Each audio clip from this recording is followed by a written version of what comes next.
ناظرین خیر مقدم ہے آپ کا. الحمدللہ آج ہم نے دوسرا روزہ اختیار کیا. ماہ رمضان المبارک 2024 اللہ نے ہمیں عطا فرمایا ہے, اس کا بے پایہ احسان ہے. دیگر اتنی نعمتیں ہیں, ان میں ایک نعمت یہ بھی کہ اس ماہ مبارک کو اللہ نے ہمارے لیے نصیب فرمایا, اور اس کی تمام برکتیں اور رحمتیں موجود ہیں. صرف ہم اسے سمیٹنے والے بن جائیں, محنت کر کے اسے حاصل کرنے والے بن جائیں. اس سیگمنٹ میں آپ جانتے ہیں کہ قبلہ مفتی محمد اکمل مدنی صاحب تشریف فرما ہوتے ہیں اور آپ کے لائیو سوالات دیے جاتے ہیں.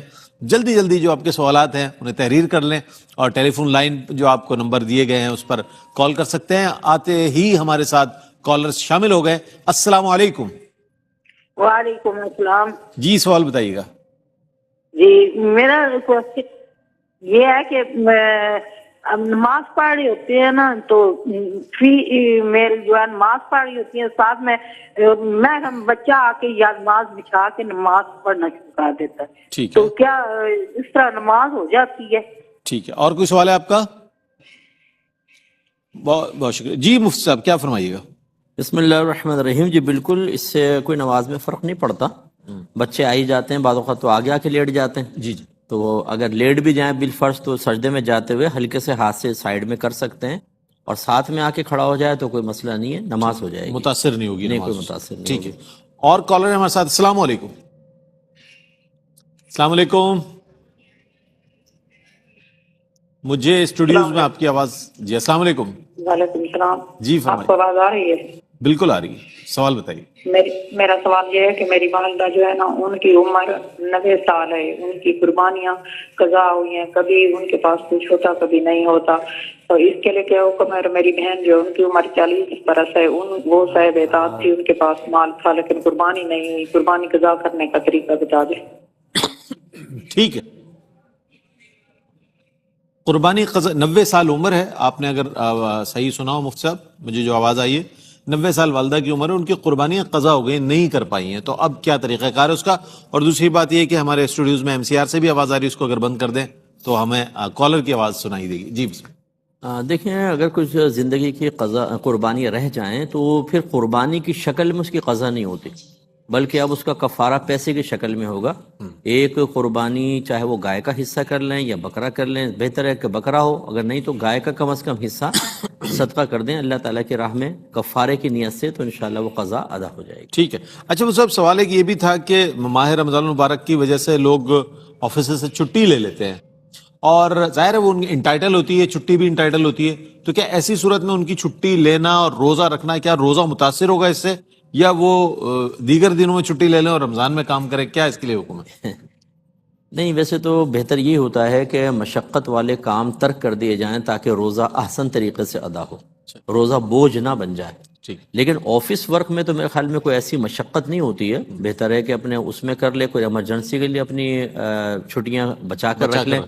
لیکن اگر ایزیلی چھٹیاں مل جاتی ہیں, اور امید نہیں ہے کہ جیسے سال کا اینڈ ہوتا ہے, بعد اوقات رمضان ایسے آ جاتا ہے کہ اگر نہیں کریں گے چھٹیاں تو ضائع ہو جائیں گی, تو پھر بہتر ہے کر لیں, کوئی اس میں حرج نہیں ہے. اور نہ کریں, روزہ رکھ کے محنت کریں تب بھی بہتر ہے. لیکن یہ کوئی ایسا نہیں ہے کہ چھٹی کر لی تو افضلیت ترک ہو جائے گی. جتنا آسانی کے ساتھ روزہ پورا کریں گے اتنا اچھا ہے. ٹھیک ہے. اچھا ایک سوال اور بھی یہ تھا مفتی صاحب کہ صاحب کے اکاؤنٹ میں پیسے آ رہے تھے, پروفٹ اینڈ لاس اکاؤنٹ تھا ان کا, اس میں وہ پیسہ بھی آتا رہا, پھر اس کے بعد انہیں خیال آیا کہ میرا کرنٹ اکاؤنٹ ہونا چاہیے, تو اب کیا فرماتے ہیں اس پیسے کا وہ کیا استعمال کریں, کس طرح کا جو پروفٹ ان کے پاس آیا ہے, جو کہ اس کے بارے میں پوچھنا چاہتے ہیں. دیکھیں, بینک دو طرح کے ہوتے ہیں. اگر اسلامک بینک کے اندر انہوں نے سیونگ اکاؤنٹ میں رکھوایا ہے تو وہ تو ایک مداربہ اکاؤنٹ کہلاتا ہے, سمجھ لیجئے کہ وہ باقاعدہ تجارت میں لگاتے ہیں, جو ظاہری معلومات ہیں اس کے اعتبار سے, اور پھر جو پروفٹ آتا ہے اس کو سیونگ اکاؤنٹ والے جو ہولڈر ہوتا ہے, اکاؤنٹ ہولڈر, اس کو دیا جاتا ہے. تو یہ تو طیب اور حلال ہے. اچھا. لیکن اگر ایسا نہیں ہے, آپ نے خالی بینک میں پیسہ رکھوایا اور وہ اس میں کچھ پروفٹ ڈال دیتے ہیں, تو یہ اصل میں قرض پہ نفع ہوا, اور قرض پہ جو نفع ہوتا ہے اس کی شرعی حیثیت سود کی ہے. ٹھیک ہے. اب یہ ہے کہ وہ سود لینے دینے تو منع ہوتا ہے, لیکن اگر آپ چھوڑ دیں گے تو بھی اس کا مس یوز ہوگا, تو دل میں کراہت رکھ کر اس کو لے لیں اور بغیر ثواب کی نیت کے صدقہ کر دیں, اور احتیاطاً اللہ کی بارگاہ میں توبہ بھی کر لیں. ٹھیک. اچھا وہ صاحب ایک سوال اور بھی جو ہمیں ملتے رہتے ہیں سوالات, وہ بھی میں پیش کر دیتا ہوں, لیکن مقدم آپ کی کال ہے جناب. السلام علیکم. وعلیکم السلام. جی مفتی صاحب میرا ایک سوال تھا جی کہ مسواک جو ہوتا ہے, نیم کا مسواک, کیا اس کو کرنے سے روزہ ٹوٹ جاتا ہے؟ نیم کا مسواک اچھا، کرنے ٹھیک، سے روزہ. ٹھیک. جی ایک اور کالر ہے ہمارے ساتھ. جی. السلام علیکم. ہلو جی السلام علیکم. ہلو السلام علیکم. وعلیکم السلام. سوال بتائیے گا.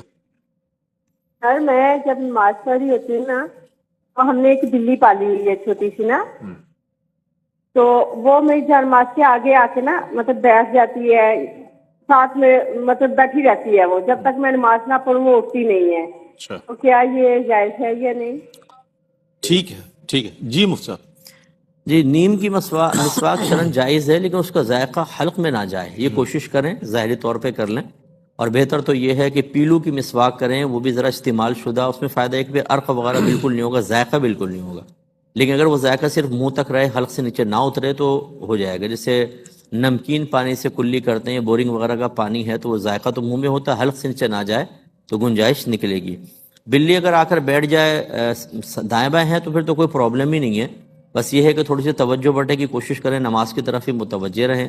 اور اگر وہ مصلی پہ آ کے بیٹھ جاتی ہے تو پھر یہ دیکھا جائے گا کہ اگر خدا نخواستہ وہ ایسی جگہ بیٹھ گئی اور پھر ہٹی یا اس کے جسم پہ کوئی نجاست تھی اور وہ مصلی پہ لگ گئی اور وہ آپ کے ہاتھ یا چہرے وغیرہ جہاں پہ آپ رکھ رہے ہیں وہاں پر ہو, تو پھر اس سے نماز پہ فرق پڑے گا. ٹھیک ہے. یہ ضرور دیکھ لیا جائے, ورنہ جانور کے بیٹھنے سے کوئی فرق نہیں پڑتا.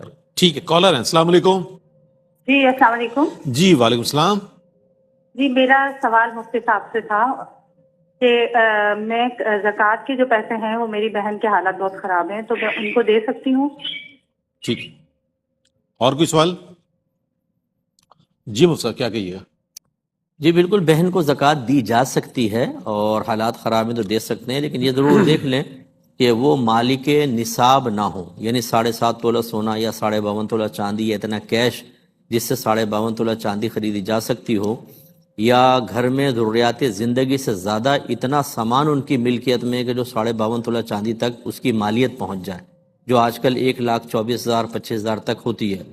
اور اگر کسی ایک نصاب سے پورا نہ ہو رہا ہو, مختلف ہیں, تو پھر ان کو جمع کر کے دیکھا جاتا ہے کہ وہ مالیت تک 52.5 تولہ چاندی کی مالیت تک پہنچ جاتے ہیں کہ نہیں. اگر آپ سمجھتی ہیں کہ ایسا نہیں ہے تو دے سکتے ہیں. بعض اوقات حالات تنگ ہوتے ہیں لیکن کچھ سیونگز ہوتی ہیں, سونا ہوتا ہے بینک میں تھوڑا بہت رکھا ہوتا ہے بچیوں کی شادی کے لیے, فیوچر کے لیے, تو پھر وہ مستحق زکوٰۃ نہیں ہوں گی. اس میں پھر بہتر یہ ہے کہ جو ان کے بالغ بچے ہوں نا, جو مالک نصاب نہ ہوں, ان کو دے دیں. وہ گھر میں استعمال ہو جائیں گے, لیکن یہ بہت ذرا احتیاط کے ساتھ دینا ہوتا ہے. ہم عددن دے دیتے ہیں, اس میں زکوٰۃ ادا نہیں ہوتی. ٹھیک ہے. 2 کالرز ہیں ہمارے ساتھ. السلام علیکم. وعلیکم السلام. کیا حال چال ہے بھائی؟ اللہ کا شکر ہے. سوال بتائیے گا. بھائی گلے میں روزہ ہوتا ہے تو گلے میں جو تھوک ہوتی ہے, بعض اوقات ہوتا ہے گلے میں چلے جائے تو اس سے روزہ ٹوٹ تو نہیں سکتا. اور دوسرا یہ ہے کہ میں قرآن نہیں پڑھی ہوئی, مجھے زبردست دیر کی پہچان نہیں, پر میں پڑھ لیتی ہوں. پھر مجھے مفتی صاحب سے یہ پوچھنا ہے, کیا میں قرآن پڑھ سکتی ہوں یا میں اس کے بجائے کیا پڑھنا چاہیے مجھے؟ ٹھیک ٹھیک ہے. ایک اور کالر ہیں. السلام علیکم. وعلیکم السلام. جی جناب. میرا سوال ہے کہ جن کا روزہ نہیں ہوتا ان کا مسجد میں جا کر روزہ افطار کرنا کیسا, روزہ دار بن کر؟ اور دوسرا سوال یہ ہے کہ ایک بھائی ہیں جن کی داڑھی مکمل سنت کے مطابق تھی, لیکن اس نے وہ چھوٹی کروا دی, مطلب ایک. ٹھیک ہے جناب. ٹھیک. جی مصعب ایک بڑا دلچسپ سوال آیا اس میں. جی گلے میں بہرحال اگر تھوک وغیرہ ہو, اس کو نگل جائے آدمی تو اس سے روزہ ٹوٹتا نہیں ہے, لیکن جان بوجھ کے منہ میں جمع کر کے نگلنا یہ مکروہ لکھا ہے, لیکن روزہ نہیں ٹوٹتا اس سے.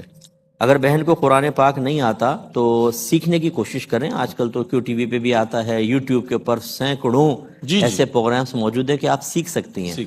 تو اگر بہرحال آپ کو بالکل صحیح تلفظ نہیں ہے تو تھوڑا سا احتیاط کے ساتھ مخصوص صورتیں پڑھ لیں, اور باقی کثرت سے درود پاک دیگر ذکر الہی کر لیں. اور مسجد میں ایسے لوگوں کا افطار کرنا جن کا روزہ نہ ہو, یہ سخت مکروہ ہے, کیونکہ وہ صرف ان لوگوں کے لیے بھیجا جاتا ہے جو روزے دار ہیں. ہر شخص چاہتا ہے کہ روزہ کوئی کھولے اور مجھے اس کا ثواب ملے. وہ لوگ تو انتظامی امور میں ہوتے ہیں, وہ کہتے ہیں ہٹو ہٹو بھائی بیٹھنے دو, اور یہ مفتے پہنچ جاتے ہیں وہاں پہ سارے کے سارے. تو اگر معلوم ہے تو ان کو بالکل نہ کھلایا جائے. ویسے دینا چاہیں آپ کی مرضی ہے, لیکن روزہ کھولنے کے لیے آ کر بیٹھیں تو ہٹا دیا جائے. ٹھیک ہے.